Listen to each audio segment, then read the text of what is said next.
Hi, welcome to my channel. Today, we're going to find out who qualifies for Medicaid long-term care benefits.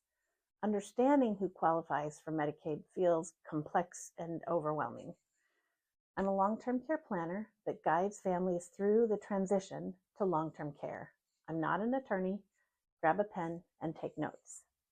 It's not uncommon for people to believe that they will not qualify for Medicaid long-term care, usually because of something they heard from a neighbor or a friend, and it probably doesn't apply to their situation. People don't understand that Medicaid has many programs, and people usually lump them all together. However, each program has its own set of eligibility rules.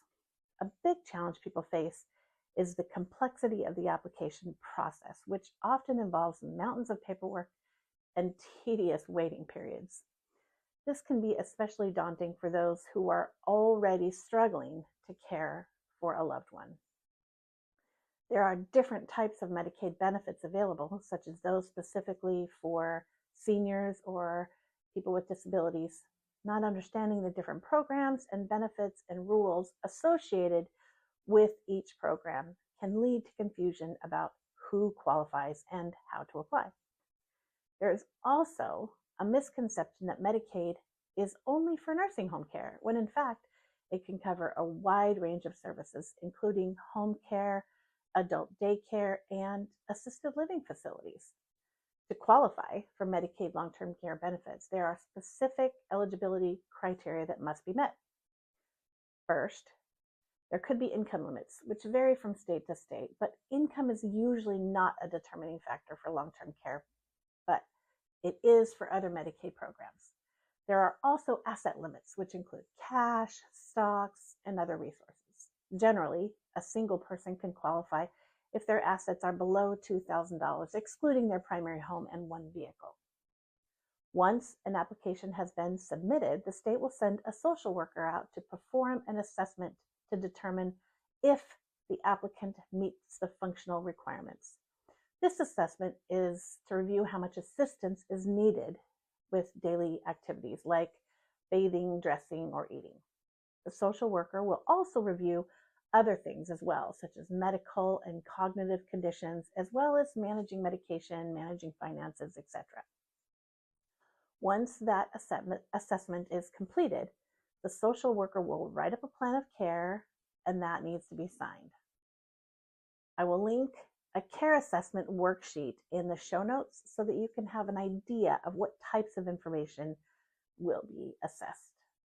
In addition to the functional assessment, there's a financial assessment. Most people are aware that there is an asset limit.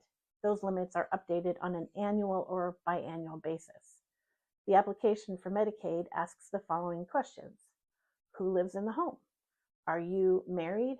If you are, both spouses' assets count towards the asset limit. They'll ask how much money do you expect to receive in this month? How much money do you have in cash and bank accounts? Yes, cash in your pillow also counts. What utilities do you have to pay for? Do you have health insurance? Are you a U.S. citizen?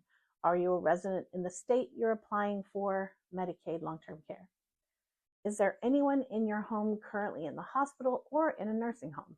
They'll ask, where does your income come from, like Social Security, pension, rentals? They'll ask, how many vehicles do you own? Even if the vehicle doesn't work, it counts. What other resources do you have? This is where you list your bank balances, your brokerage firm balances, property owned, such as vacation rentals, and maybe whole life insurance policies. They ask about the transfers, but we're not going to talk about that today. Check out our video on transfers. They're going to ask about who pays for the expenses associated with the home and what other expenses you might have. The state will total up all of your assets that you've listed and see if you're over-resourced or if you qualify. If you're over-resourced, getting yourself into a position that you do qualify might just mean restructuring some of your assets. This is where the assistance of a long-term care planner can really help. Because the asset limits change and are different for each state, I recommend you contact your local area agency on aging. They're incredibly helpful and will be able to tell you the current asset limit for your state. To find the phone number for your local area agency on aging, you can look them up on the internet or you can call your local senior citizen center. Each state has an area agency on aging. Too often, families wait until something goes wrong before they start reviewing their assets, understanding what assets count towards long-term care, looking for account numbers, insurance policies, all the documents that are needed for the Medicaid application. We've learned how important it is to prepare ahead of time, specifically for long-term care. So we created the Asset Guard Organizer. It's a hands-on tool to help you take proactive steps to organize and protect the critical documents your family or trusted helper will need to manage your Medicaid application or your financial life when you can no longer do so yourself. It's a step-by-step system designed to unburden families caring for a loved one. Send me a message or make a comment in the show notes if you're interested in learning more about the Asset Guard Organizer. Understanding the eligibility criteria for Medicaid long-term care benefits is crucial for individuals and families who need these benefits to cover the high cost of care. If you have any questions about long-term care benefits or you'd like to share your own experiences, leave a comment leave a comment below and we'll chat about it. Remember, I'm a guide and your situation might need an elder law attorney. Not all elder law attorneys understand Medicaid law, and having the wrong attorney could cost you thousands. So do your homework. I have more videos on their way. So if you want to learn more, subscribe, and so you'll know when I'm posting the next video.